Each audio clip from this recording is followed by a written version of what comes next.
What got you inspired to record these songs in the first place? Okay, well, it all started 2010. My wife and I were in Mexico, and I had a very drastic thing happen. A blood vein broke in my brain, and I was positive that I wasn't getting up the next day. So I stayed up all night, and I sat on the patio, and I made my peace with the world, and I said goodbye to everybody, and this song, a little ditty of a song, came to me, and I was pretty sad that no one was going to hear it. So, it ended up not being, it was serious, but I lasted another 2 weeks there. Then we flew home, I went to the doctor. He gave me 0% chance of survival. Wow. I did survive, obviously, because I'm still here. So I finished the rest of the song, including the part where he called me a miracle. And that's the story of, I could tell it in an hour to get all the parts in there, but that's the gist of it. Well, that's an amazing story. Yeah. I'm so glad you are here, man. That's right. And then one of the biggest regrets I had when I was sitting out on the patio was that my kids and my grandkids were never going to be able to hear me again. And so you, of course, talked me into recording after I'd written it. So, the other one, the second one I recorded was Lady of Mine. Now, I wrote that, was working at a dealership, and the receptionist, Lisa Stranahan, asked me what I got Marlene for our anniversary. It was our anniversary. And I told her, well, we don't do any of that. If she's hungry, we eat. If she needs something, we get it. She said it would be really cool if you wrote her a song. So I went into my office and I closed the door. And 10 minutes later, I came out with the finished song. I just wrote down word for word what was in my head. It took me 10 minutes to write it down. Then afterwards, I wasn't happy with it, and I kept trying to change it into something else. Finally, Chris said, "What do you want with this song?" And I said, "I just want to record it for posterity." And he said, "Then just do it the way it is," which we did. And I'm really glad that we did. That's one of my favorites. So. Yeah, I was going to say, I think that's one of my favorite tunes of yours that we've recorded. Right. I enjoyed the process on all of them for sure. That one's got some special meaning for the lady of your life. Yeah, so does the next one I wrote and recorded was Friends Like You, which way back 42 years ago when I left my first wife, I stopped in at my mom's to tell her what I did, that I had walked out, I left, and I headed over to Grand Prairie, and you'll hear in the song what she said. And then, and just so everybody knows, Friends Like You I'm talking about is Marlene. So. Well, that's awesome. Right?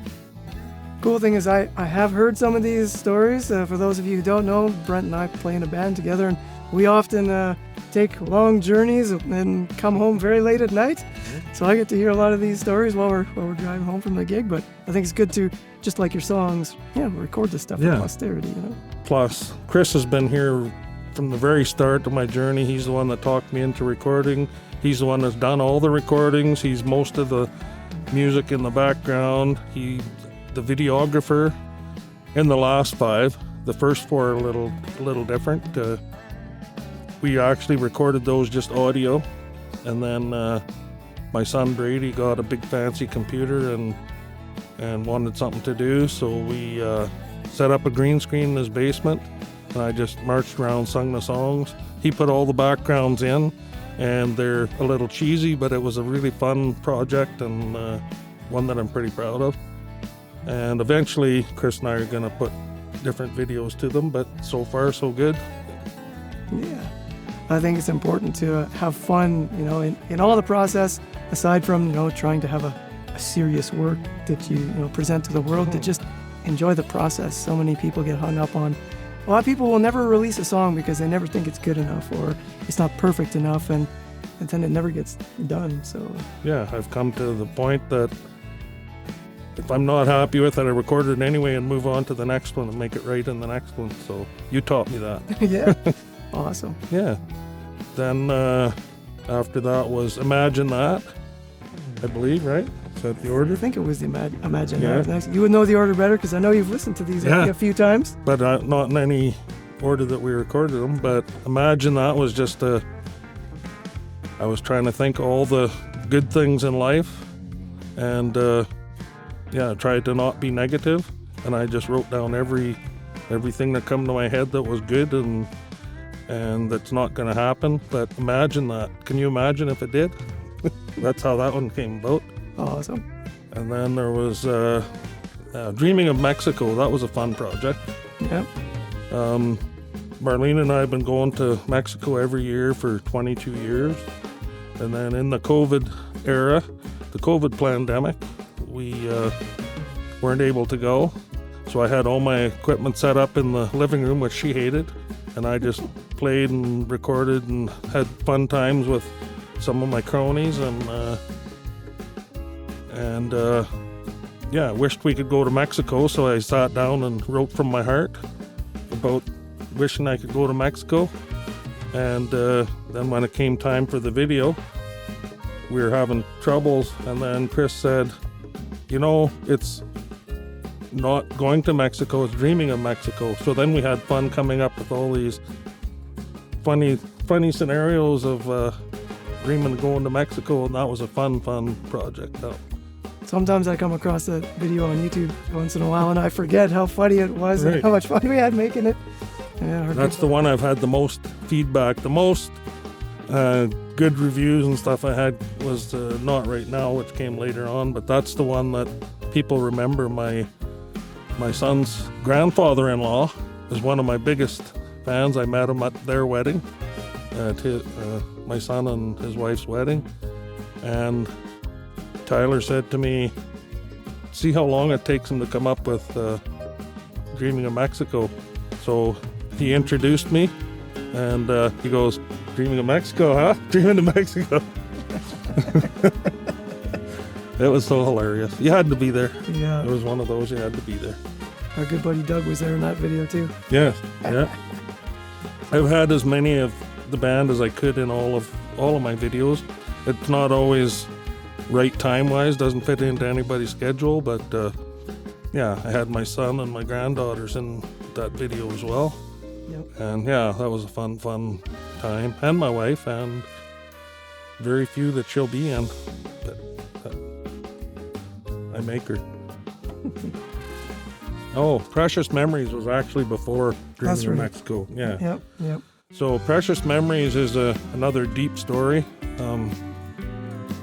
My sister-in-law, married to my younger brother, was diagnosed with terminal cancer, and I told her that I was going to write her a song. She was the inspiration for Precious Memories. You wouldn't know it by listening to it.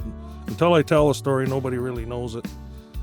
But I told her I would write her a song, and the first part of it was the second verse, where no matter what you do, you can't change the past, and the only way you can change in the future is what you do right now. So the song is basically that.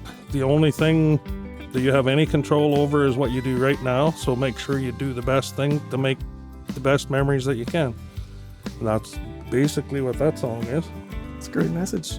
Yes, and the video for that one, Chris shot on his iPhone. That's right. So I hadn't even got into kind of the video yeah, side. that was his first video, my first true big video. Yeah. So that was the one before. Then there was Dreaming of Mexico. And, of course, The Legend of Rob Young. That's another... We have lots of fun, by the way. Yep. For every year for, I think, 17 years, Rob and Cheryl Young had what they called the barn dance out on their farm. And they had a big red barn. They just set up gear in there. Everybody in the country would come and camp in their yard and would just have a big party. So he invited me every year for 17 years, and I was always busy doing something else. I couldn't make it. So one year he asked me early enough that I wasn't committed to anything. So I told him I'm going to book that one off, and which I did. And we attended the barn dance all weekend. So I happened to park by his old slough, and had a few too many wobbly pops, and 3 o'clock in the morning I fell into the dugout all by myself out having a pee. And that became a legend. I'm a legend now over falling in the dugout at Rob Young's barn dance, so I decided to write a song about it. And then the next year we went back and we filmed the video. And again, it was just a fun, we were all pretty gooned, and we just walked around with the camera and he shot everything I did, and we had a lot of fun on that one as well. And yeah, Rob was, I don't know if he still is, a teacher, but all of his students would come and request that song whenever we were playing anywhere, usually in the Grand. Yeah. They all came and requested that song, so I don't know how many times we did it. And Dougie was my gaffer on that video. Yeah. So he was running around holding the lights as we were running around with the camera. Oh yeah, that was fun. That was a fun weekend. It took us all weekend to get all the shots, and then it probably took us a week to piece it together. Yeah. Trying to eliminate all the really drunken stuff. There's a few that stayed in. There's quite a bit of peer pressure for you to jump into that pond again, but it didn't happen. I didn't. I made like I was gonna, but I didn't. Yeah. Okay, then there was Not Right Now. That's been my biggest feedback. I believe it's about 11,500 views on YouTube now. That's cool. Yeah, plus it's my biggest one on Spotify and everywhere that streams my music. And that was just, it started out, I wanted to be able to fit the word procrastination into a song to see if I could do it, because it's 5 syllables. A lot of syllables. And so it started out being pretty intense, pretty deep song. So then near the end, I just decided to strip all the real intense stuff out and just leave the fun part, and that's what that song is. It's not really about anything except life in general. Yeah. And how I procrastinate. Marlene always tells me how much of a procrastinator I am, so I thought I'd write a song about it. Well, I think a lot of people could relate to, not right now. Exactly. And we get a lot of that too, a lot of feedback on it. Awesome. Yeah.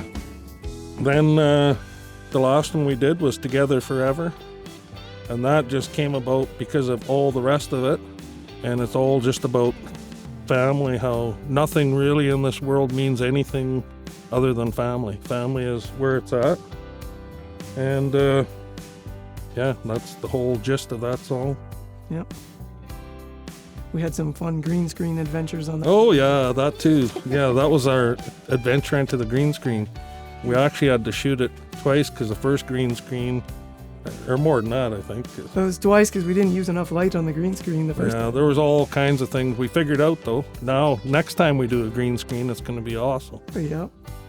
And yeah, Bruce and Judy Fraser allowed us in their shop, and he helped us set up and everything, and that was just an amazing time as well. Yeah. The whole journey's been amazing. It's So, might as well ask you while you're here, what do you think's next for Brent Irvine and his original tunes? well, the next thing is this patio series, and I'm seeing how that goes. It might, who knows what that turns out like. It's just a brand new thing for me, and I've never attempted anything like it other than singing around a campfire. But there won't, not many people around the campfires there's going to be there, I think. And yeah, the Highland Beer House is my favorite place to have it. They have the patio series at different venues every week all around the Fairview area, and they get local talent to come and do their thing. And I happen to be one of the lucky ones that was asked to come and do it, and I was more than pleased to do it. So Awesome. Well, you got a lot of history in the Fairview I area. do. I grew up around Fairview, so in Fairview. Awesome. Well, so to wrap up, everyone, come see Brent out at the Highland Beer House for the patio series. I am doing the patio series on Wednesday, July 22nd, and it's also with Josh and Tasha Kuhn, and I'll see you at the Highland Beer House in Fairview.